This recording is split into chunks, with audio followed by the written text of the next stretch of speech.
네, 굴절 이상이라고 하는 것은 그냥 맨눈으로 보면 내가 보는 사물에 정확한 초점이 눈에 맺혀지지 않아서 사물이 정확하고 또렷하게 보이지 않는 상태를 말해요. 그러니까 굴절 이상이 있다 그러면 잘 안 보이는 거고, 더 잘 보이기 위해서는 안경이 필요한 눈, 뭐 이렇게 정의를 하셔도 될 것 같아요. 내가 정확하게 보게 만드는 데 필요한 렌즈가 있잖아요. 그 렌즈는 돋보기일 수도 있고요, 그 다음에 그게 작게 보이는 오목 렌즈일 수도 있고요, 어떤 경우에 따라서는 렌즈의 도수가 가로 방향과 세로 방향이 다른 경우도 있을 수 있어요.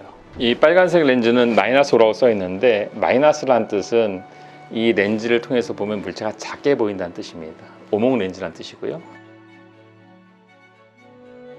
근데 오목 렌즈의 두께 또는 도수가 5라는 뜻이에요. 까만색으로 써 있는 것은 플러스 5라고 되어 있죠. 이것은 이 렌즈를 통해서 온 물체가 크게 보이는 겁니다. 물체가 크게 보인다는 건 돋보기라는 뜻이죠. 그 다음에 또 하나는 빨간색 렌즈인데 마이너스 5라고 써 있으면서 이렇게 표시가 있어요. 이 표시가 있는 것은 뭐냐면, 표시가 있는 방향과 그 방향의 직각인 방향의 도수가 차이가 있습니다. 전체적으로는 도수가 있는 방향에 90도 있는 방향으로 도수가 있고요, 이 표시가 있는 방향은 도수가 없습니다.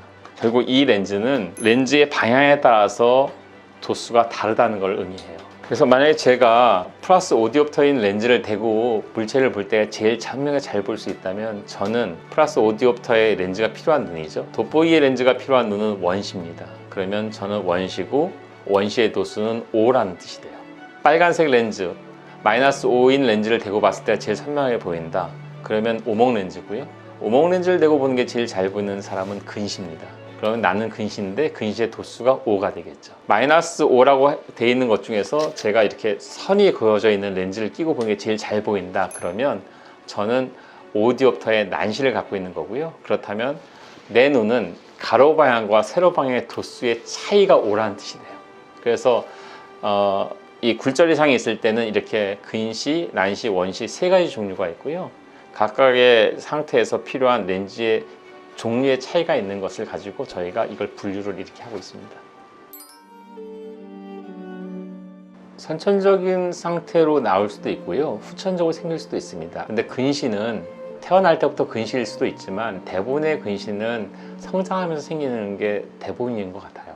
원시는 태어날 때부터 원시일 수 있고, 그 다음에 성장하면서 원시가 조금 줄어들 수도 있긴 한데요, 원시가 생길 수는 없습니다.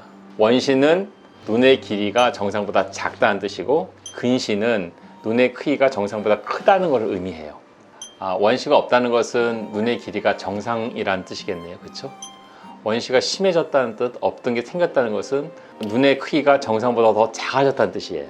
그런데 만약에 사용하지 않아서, 예를 들면 뭐 우리가 팔이 부러졌는데 기부스를 하고 오랫동안 쓰지 않으면 팔이 좀 가늘어지잖아요. 그다음에 다시 재활 운동하면 다시 원상을 회복하지만, 그것처럼 눈도 시력이 거의 없거나 기능을 하지 않는 눈인 경우에는 이전엔 정상 크기, 정상 모습이었다가 눈의 크기가 쪼그라들거나 작아지는 경우가 있을 수 있어요. 위축이 되는 경우는 있거든요. 근데 그런 경우를 제외하고는 정상적인 상태에서 크기가 줄어들지는 않거든요. 그러니까 없던 원시가 갑자기 생길 수는 없어요. 그리고 근시는 없다가 얼마든지 생길 수 있죠. 난시도 마찬가지입니다. 보통 대부분의 난시는 태어날 때부터 있는 거고요, 그 다음에 잘 변하지 않아요. 선천적인 경우도 있고 후천적인 경우도 있는데, 원시와 난시는 선천적인 경우가 대부분, 근시는 대부분의 경우는 후천적, 그냥 이렇게 말씀을 드리는 게 맞을 것 같아요.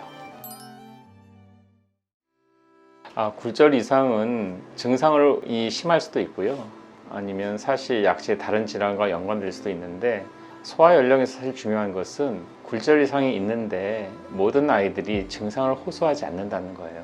그래서 아이들이 문제가 있다고 얘기하지 않는다고 해서 실제로 아무런 문제가 없는 것은 아닙니다. 실제로 굉장히 심각한 문제가 있는데 아이들은 그것을 잘 말하지 못할 경우가 훨씬 더 많은 것 같아요. 굴절 이상이라는 것은 누구한테나 올 수 있고 예측이 되진 않는 겁니다. 일정한 연령이 되면 증상이 없어도 모든 아이들한테 시력 검사를 해보는 것이 그래서 매우 중요하고요, 그것은 꼭 하셔야 될 일입니다.